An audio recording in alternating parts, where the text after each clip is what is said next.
உங்களுடைய உரையை தொடங்கலாமா? மாத்தியோசி குழுமம் நிறுவன அம்மா அவர்களுக்கு என்னுடைய வணக்கம். இந்த பட்டிமன்ற நிகழ்வினை தொடர்ந்து கொண்டிருக்கும் ஐயா அவர்களுக்கு என்னுடைய வணக்கம். தாய் தமிழையும் என்னுடைய இந்த எண்ணவரையும் முதல் கண் வணங்கி இந்த நிகழ்வுக்குள்ள போறேம்மா. குடும்பத்தில் அதிகம் சவால்களை சந்திப்பது மனைவியே அப்படின்ற அன்னைக்கு நான் பேச வந்திருக்கேன். இந்த தலைப்பை கொடுத்ததுக்கு தெரியும், எல்லாருக்கும் மனசாட்சி உள்ள அனைவருக்குமே தெரியும், ஒரு பெண் இல்லைன்னா இந்த உலகமே இல்லை அப்படின்ட்டு தெரியும். தாயா எல்லா வடிவமாகவும் நம்ம பெண்ணை பாக்குறோம். அப்போ ஒரு பெண் இல்லைன்னா இந்த உலகமே, அகில உலகமே இல்லை அப்படிங்கிறது எல்லாருக்கும் தெரியும், மனசாட்சி இருந்தால். எதிரடிகளை பார்த்தா கொஞ்சம் பரிதாபமா தான் இருக்கு.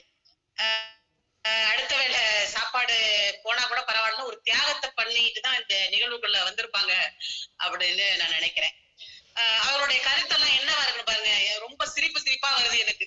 அவங்க கருத்தெல்லாம் பாருங்க, பால் பாக்கெட்டு வாங்கிட்டு நாங்க போய் நிக்கிறோம், ஜவுளி கடை. எந்த காலத்துல இருக்கீங்க நீங்க எல்லாம்?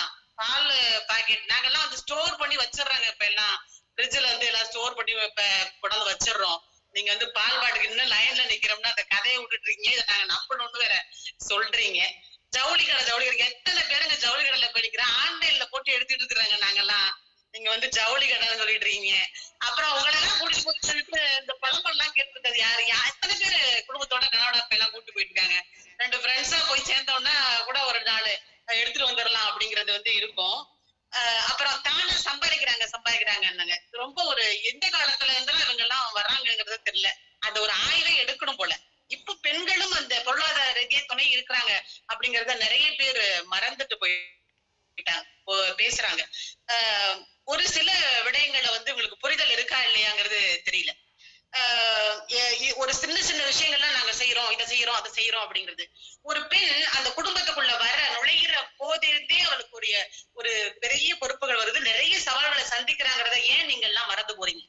அந்த குடும்பத்துல ஒரு குடும்பத்தை விட்டுட்டு ஒரு வேரை பிடுங்கி இன்னொரு இடத்துல நடக்கூடிய இடத்துல ஒரு பெண் வர்றா அப்படிங்கறத ஏன் மறந்துடுறீங்க? அந்த வரக்கூடிய குடும்பத்துல அத்தனை பேரையும் ஏற்று அவர்களுக்கு தகுந்தவாறு நடந்து கொள்ளணும். அந்த குடும்பத்துக்குள்ள சேவைகளை செய்ய வேண்டும் என்று ஒரு பெண் வருகிறாள். அவருடைய அந்த புரிந்துணர்வை ஏன் ஏற்க மறுக்கிறீர்கள்? இன்னும் ஏன் உங்களுக்கு அது ஏறவில்லை? இதெல்லாம் தெரிஞ்சதுன்னா உங்களுக்கு இப்படி பேச வரமாட்டீங்க. எல்லா காலகட்டங்களிலுமே பெண்கள் துணையாதான் இருந்திருக்கிறாங்க. முன்னாடி வேணா வேலைகளுக்கு செல்லாம இருந்திருக்கலாம். ஆனா எப்போதுமே ஒரு சவால்களை அதிகமாக சந்திப்பது ஒரு பெண் தான். நாங்க பொருளாதாரம் ஈட்டுறோம், அதுவும் இப்ப தகர்ந்து போச்சு, பெண்களும் அதுல வந்துட்டாங்க. அதனால அதையெல்லாம் இப்ப சொல்லி நீங்க ஒரு பிரயோஜனம் கிடையாது. வேலைக்கு செல்லும் இடத்துல எத்தனை பெண்கள் எத்தனை துயர்களை அனுபவிச்சு அவங்க வேலையை முடிச்சுட்டு வர்றாங்க. ஆனாலும் வீட்டுல அவங்க எல்லா கடமைகளையும் செஞ்சுதான் ஆகணுங்கிற கட்டாயம் இருக்கிறது. இதையெல்லாம் ஒரு பெண் தாங்கி செய்து கொண்டுதான் இருக்கிறார். இதை எப்படி நீங்க எல்லாம் மறந்து போறீங்க அப்படிங்கிறது ஒரு கேள்வியா இருக்கு. அம்மா ஜுனைதா அம்மா சொன்னாங்க, ஆண்கள் எல்லாம் அவங்க எல்லாம் மதிக்கிறோம், நாங்களும் இல்லைன்னு சொல்ல வரல, எல்லாருக்கும் எல்லாரும் துணை இருக்கிற மதிக்கிறோம். ஆனா ஆண்கள் வேலைக்கு செல்லுபடுத்தல, அவர்களுக்கு தான் ஏதோ இருக்கிறது சுமை, அவர்கள் தான் கடன் வாங்கி கஷ்டப்படுகிறார்கள் அப்படின்னு. இன்று பெண்கள் பொருளாதார ரீதியில் துணை வந்த பிறகு இலகுவாகி இருக்கிறது அவர்களுடைய சுமைகள் எல்லாம் என்பது எத்தனை பேருக்கு தெரியும்? அந்த சுமையை பகிர்ந்து கொள்வர்களுக்கு தெரியும். அம்மா இன்னும் அந்த நினைவிலிருந்து வரவில்லை. திருமணமாகாத ஆண்களை பற்றி அம்மாவுக்கு சொன்னாங்க. அவங்களுக்கு சரியான திட்டமிடல் இல்லை அப்படிதான் நான் சொல்வேன். இப்ப பெண்கள்லாம் இதெல்லாம் படிக்கணும், என்னோட இலக்கு இது, நான் இந்த வேலைக்கு செல்வேன் என்று ஒரு திட்டமிடலோடு வந்தாங்கன்னா அவங்களுக்கு டக்கு வேலை கிடைச்சிருது, ஒரு பெரிய போஸ்டிங்ல போயிடுறாங்க. அவங்களுக்கு தேவை, அவங்களுக்கு நான் இதெல்லாம் இருக்கக்கூடிய ஒரு மணமகளை தேர்ந்தெடுக்கிறேன் என்ற தகுதியை அவர்கள் வளர்த்துக் கொள்கிறார்கள். இதையும் நீங்க இப்படி பார்க்கல, அது அவங்க கண்டிஷன் போடுறாங்க அப்படிங்கிறீங்க. ஆண்கள் அவங்களுடைய அடுத்த கட்டம் அந்த இளம் வயதிலேயே தான் குடிக்கு அடிமையாவது, இல்ல பொழுதுபோக்கு அம்சங்கள், மொபைல் போன் என்று எத்தனையோ விடயங்களில் அவர்கள் வாழ்க்கையை சீரழித்து வாழ்க்கையில் சரியான திட்டமிடல் இல்லாத ஒரு காலகட்டத்தில் இன்று இருக்கிறார்கள். அதனால் அவர்களுக்கு பெண் கிடைப்பதில்லை. இப்படி ஒரு தகுதியற்ற ஒரு ஆண் மகனை எந்த பெண் தேர்ந்தெடுப்பார்? இந்த புரிதலுக்கு நீங்கள் ஏன் வர மறுக்கிறீர்கள்? அப்படிதான் நாங்க கேட்கிறோம். எல்லா சவால்களையும் அதிக அளவுல பெண்கள் சந்திக்கிறாங்க இன்றைக்கு அப்படின்னு அவங்க ஜுனைதாமா அவங்க ஒத்துக்கிட்டாங்க. ஆண்கள் கொஞ்சம் சற்று சீக்கிரம்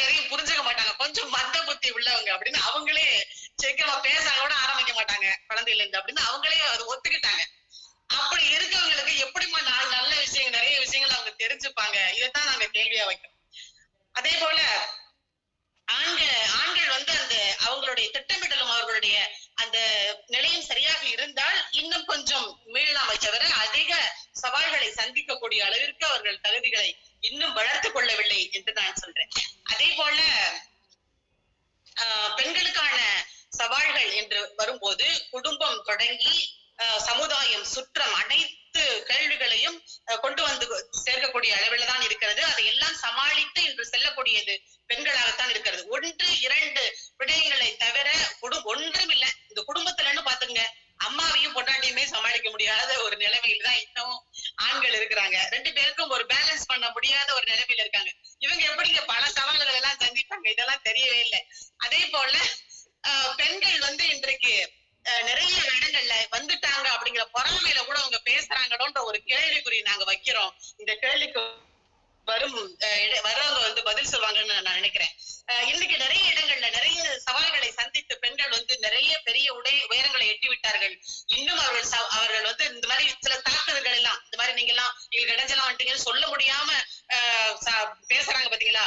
இந்த தாக்குதல்கள் எல்லாம் சமாளித்து இன்று வெற்றிநடை போடுவது பெண்கள் மட்டும்தான். அதிக சவால்களை சந்தித்து இன்று திறம்பட செயல்பட்டு கொண்டிருப்பது பெண்கள் மட்டும்தான். அதில் மனைவிகள் முதலிடம் வகிக்கிறார்கள் என்று சொல்லி நல்வாய்ப்புக்கு நன்றி கூறி அமைகிறேன். நன்றி, வணக்கம். அம்மா ரொம்ப அருமையா இருந்துச்சு. அப்படியே சட சட சட சட சடன் சாரல் போல் அப்படியே வந்து கொட்டண மாதிரி இருந்துச்சு. உண்மையாக ரொம்ப சந்தோஷமா இருந்துச்சும்மா. ஐயா நீங்க சொல்லுங்க ஐயா. ஐயா அம்மா எப்படி பேசினாங்க அப்படின்னு சொல்லிட்டு.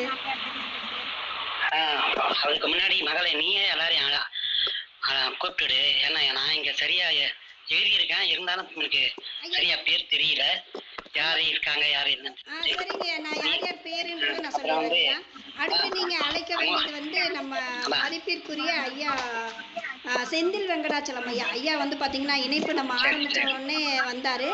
ஐயாவை தான் அடுத்து எதிரணி. இல்லைம்மா நீ என்னம்மா பேசுறீங்க, இருங்கம்மா உங்களுக்கு நான் டஃப் கொடுக்குறேன் அப்படின்னு சொல்றதுக்காகவே ஐயா வெயிட் பண்ணிட்டு இருக்காரு.